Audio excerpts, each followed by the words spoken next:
الصلاۃ والسلام علیک یا رسول اللہ وعلی آلک و اصحابک یا حبیب اللہ. الصلاۃ والسلام علیک یا نبی اللہ وعلی آلک و اصحابک یا نور اللہ. درود پاک پڑھنے کے بے شمار فضائل و برکات ہیں. کعبے کے بدر الدجا صلی اللہ تعالی علیہ وسلم کی ذات جن پر درود پاک پڑھنا کب کب کیسے کیسے اور کہاں کہاں کام آتا ہے. اللہ کے حبیب علیہ الصلوۃ والسلام کتنی پیاری فضیلت ہمیں خود عطا فرماتے ہیں. میرے آقا فرماتے ہیں کہ جو کوئی شخص، حدیث پاک کا مضمون ہے کہ جو کوئی شخص مجھ پر روزانہ 50 مرتبہ درود پاک پڑھے گا، کل بروز قیامت میں اس سے مصافحہ کروں گا. آقا ہی نے کام آنا ہے، انہوں نے ہی شفاعت کرنی ہے، انہوں نے ہی پیاسوں کو اپنے ہاتھوں سے جام کوثر پلانا ہے، انہوں نے ہی پل صراط سے پار لگانا ہے. آئیے مل کر بآواز بلند درود پاک پڑھ لیں. صلو علی الحبیب صلی اللہ تعالی علی محمد صلی اللہ علیہ وسلم. ایک بار حضرت سعد بن ابی وقاص رضی اللہ تعالیٰ عنہ، کتنے بڑے صحابی ہیں، نبی پاک سے عرض کی حضور دعا فرمائے میں مستجاب الدعوات بن جاؤں. مستجاب الدعوات کس کو کہتے ہیں؟ جس کی ساری دعائیں قبول ہوں. ہم بھی چاہتے ہیں نا کہ مستجاب الدعوات بن جائے. بڑا پیارا کوسچن تھا. اچھا، پیارے آقا علیہ الصلوۃ والسلام نے اس کا کوئی بہت لمبا چوڑا جواب نہیں دیا کہ اے سعد اتنے روزے رکھو، اتنے سجدے کرو، اتنی تلاوت قرآن کرو، اتنے مجاہدات کرو، پھر تمہاری دعائیں قبول ہوں گی. پیارے آقا نے ایک جملے میں جواب عطا فرما دیا. فرمایا اے سعد اپنی غذا پاکیزہ کر لو، تم مستجاب الدعوات بن جاؤ گے. یعنی غذا پاکیزہ ہو تو دعائیں قبول ہوتی ہیں، انسان کے درجے بلند ہوتے ہیں. مگر آج ہم یہ شکوہ کرتے تو نظر آتے ہیں کہ میری دعائیں قبول نہیں ہوتی، میرے گھر سے پریشانیاں دور نہیں ہوتی، بیماریاں ڈیرا ڈالے بیٹھی ہیں. ارے جناب پیسہ بہت ہے، سکون نہیں ہے. مگر کبھی سوچا کہ میں پیسہ کما کیسے رہا ہوں؟ میں نے کہاں چیک کروایا، کدھر میں نے غور کیا کہ یہ سب حلال ہے کہ نہیں؟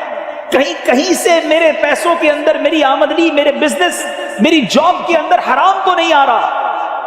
اے میرے بیچ اسلامی بھائیوں، بعض اوقات ہمارا سارا کام حرام نہیں ہوتا، مگر ایک غلطی، ایک مسٹیک، ایک غلط انداز ہماری روزی کو حرام کر رہا ہوتا ہے. مثال کے طور پر آپ ایک بڑا سا پیالہ لے لیں، برتن بڑا سا لے لیں اور اس پر دودھ اس کے اندر بھر لیں اور اس کے اندر 2 قطرے گندگی کے ڈال دیں.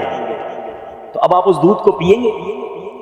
2 قطرے کوئی پیشاب کے ڈال دے اور کیا جناب دودھ پیجئے، ٹھنڈا میٹھا دودھ ہے، تو آپ کہیں گے 2 قطروں نے پاکیزہ ٹھنڈے میٹھے دودھ کو خراب کر دیا.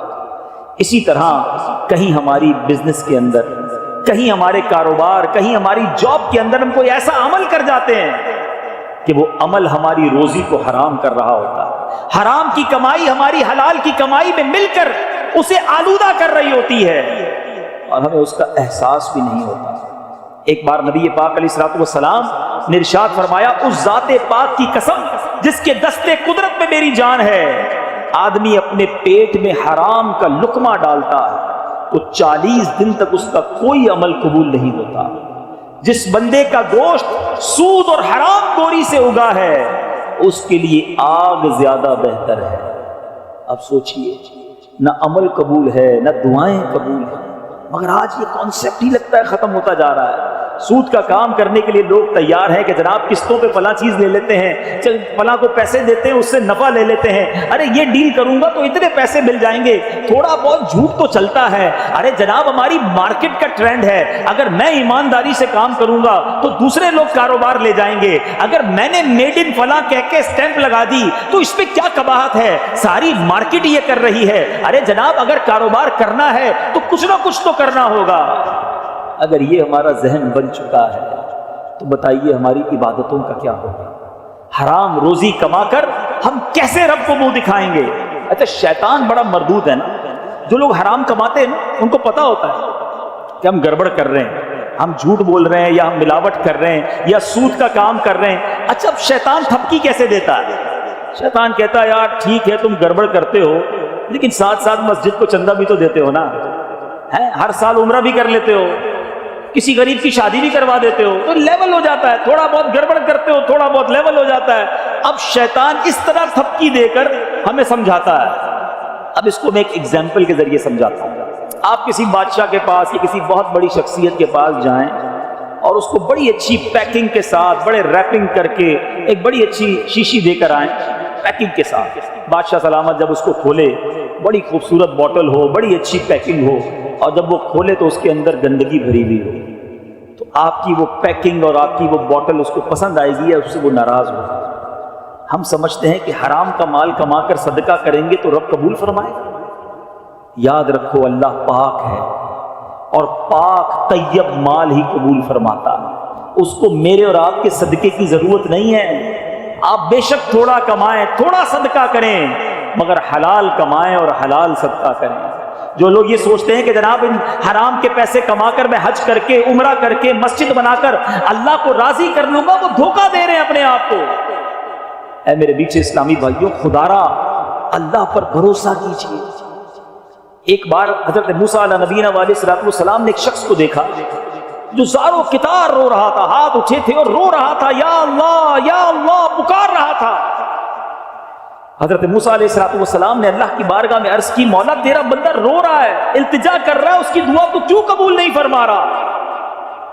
اللہ نے فرمایا, اے موسیٰ یہ اتنا روئے کہ روتے روتے مر جائے, اتنے ہاتھ اٹھائے کہ اس کے ہاتھ آسمان کو چھو جائیں.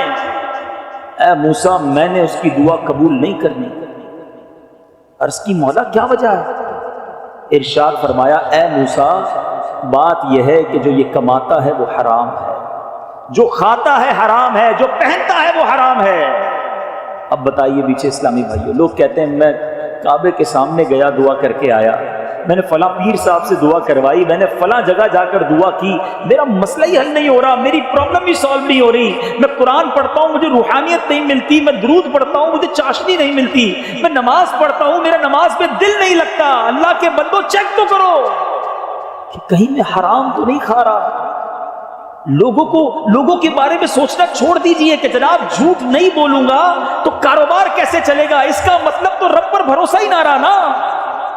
ایک جملہ بچپن سے کہتے آ رہے ہیں, دانے دانے پہ لکھا ہے کھانے والے کا نام, لیکن کیا صرف زبان سے کہیں گے, دل سے اطمینان نہیں؟ روزی دینے والا کون ہے بتائیے نا, کون ہے روزی دینے والا؟ ذرا زور سے کہیے, روزی دینے والا کون ہے؟ برکت دینے والا کون ہے؟ جب دینے والا رب ہے میں اسی کو ناراض کر رہا ہوں. اصل میں پتہ ہے حرام کی طرف بندہ کیوں جاتا ہے؟ اس کی بڑی وجہ کیا ہے؟ انسان حرام کی طرف اس لیے جاتا ہے کہ اس پر رب کا جو بھروسہ ہے نا وہ کمزور ہو جاتا ہے, توکل ختم ہو جاتا ہے. وہ سمجھتا ہے اگر میں ایسا نہیں کروں گا تو روزی نہیں ملے گی, اگر میں جھوٹ نہیں بولوں گا تو کاروبار نہیں چلے گا, میں ملاوٹ نہیں کروں گا تو آگے نہیں بڑھ سکتا, ساری زندگی چھوٹے گھر میں ہی رہوں گا, اگر بنگلہ بنانا ہے, اگر گاڑی لینی ہے, اگر آگے بڑھنا ہے تو جناب غلط کام کرنا ہی پڑے گا. یہ وہ غلطی ہے, یہ وہ مسٹیک ہے جو ہم کر رہے ہیں میٹھے اسلامی بھائیوں. آج میں آپ کو قرآن و حدیث کے ذریعے کچھ چیزیں سمجھانے آیا ہوں, اللہ کے واسطے میری بات غور سے سن لیجئے. یہ وہ مسٹیک ہے جو ہم کر رہے ہیں. اللہ تعالیٰ نے قرآن میں وعدہ کیا ہے کہ وہ روزی عطا فرمائے گا, اس کا وعدہ ہے ہم سب سے روزی کا. یاد رکھیے, ہم جس طرح موت تلاش کر کے ملتی ہے نا, اس طرح رزق بھی مجھے اور آپ کو تلاش کر کے ملے گا, ایک دانہ بھی کم نہیں ملے گا. میں صبر کروں جو میرے نصیب میں ہے وہ مجھے مل کر رہے گا. ایک بار مولا علی کرم اللہ تعالی وجہ الکریم نماز پڑھنے مسجد میں تشریف لے گئے. سمجھیے بات, جو لوگ کہتے ہیں نا جناب 2 نمبر کا کام کروں گا تو پیسے زیادہ ملیں گے, مولا علی نماز پڑھنے مسجد میں گئے, ایک شخص کو اپنا لباس رکھوا کر گئے کہ یہ رکھو میں نماز پڑھ کے آتا ہوں. آپ جب نماز پڑھ کے آئے تو بندہ غائب, آپ کا لباس لے کر چوری کر گیا. آپ کو بڑا افسوس ہوا. تھوڑا آگے گئے تو وہی لباس ایک دکان پر لگا ہوا تھا. آپ نے فرمایا کہ یہ تمہارے پاس کہاں سے آیا؟ کہا ابھی ایک بندہ آیا اور 2 درہم کا بیچ کر گیا ہے. آپ نے بڑے افسوس کا اظہار کیا اور فرمایا اللہ تعالیٰ نے یہ 2 درہم اس بندے کے لیے حلال کے رکھے تھے. جب میں نماز کے لیے گیا تھا میں نے دل میں تمنا کی تھی کہ 2 درہم تحفے میں پیش کروں گا, مگر اس بندے نے جلدی کی, چوری کر کے وہی 2 درہم حرام کے کما لیے. اے سود کا کام کرنے والو, اے جھوٹ بول کر کاروبار کرنے والو, اے ملاوٹ کا کاروبار کرنے والو, اے دھوکہ دے کر پیسے کمانے والو, صبر کرو. جو تمہارے نصیب میں ہے وہ حلال ذریعے سے تمہیں ملنا. اللہ کو ناراض کر کے نہ کمانا, یہ حرام بربادی لائے گا۔